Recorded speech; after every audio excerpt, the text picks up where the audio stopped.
You didn't try to learn, তুমি শিখতে চেষ্টা করনি। You didn't try to know, তুমি জানতে চেষ্টা করনি। You didn't try to walk, তুমি হাঁটতে চেষ্টা করনি। You didn't try to speak, তুমি বলতে চেষ্টা করনি। You didn't try to change, তুমি পরিবর্তন করতে চেষ্টা করনি। You didn't try to understand, তুমি বুঝতে চেষ্টা করনি। You didn't try to come, তুমি আসতে চেষ্টা করনি।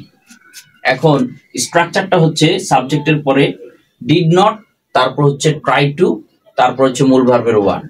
এখন বিষয় হচ্ছে চেষ্টা করনি এই ধরনের কথা যদি উল্লেখ থাকে সেই ক্ষেত্রে কিন্তু এই স্ট্রাকচারটা প্রয়োগ হবে। Subject plus did not plus try to, তারপরে এখানে এগুলো হচ্ছে ভার্ব, এগুলো হচ্ছে ভার্ব।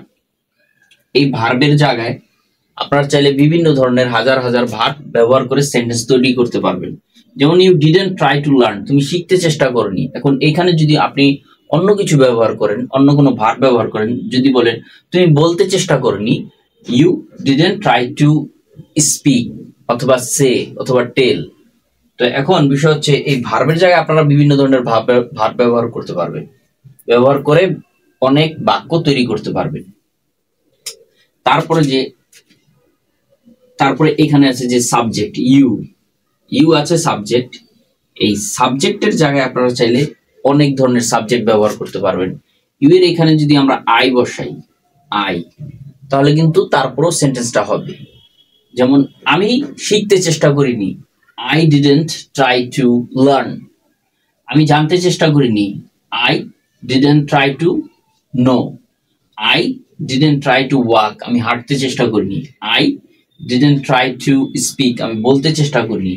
এখন আমরা তো এক্সাম্পল হিসেবে আই দিলাম, যদি উই দিই তাহলে আমরা হবে, দে দিলে তারা হবে, হি দিলে সে হবে।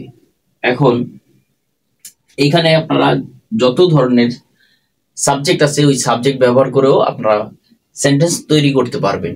জাস্ট এটা হচ্ছে একটা ফর্মুলা।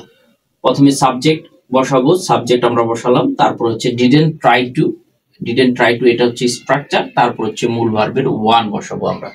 তাহলেই অতীতকালে কোনো কিছু করতে চাননি সেটা সেন্টেন্সের মাধ্যমে রূপান্তর করতে পারবেন।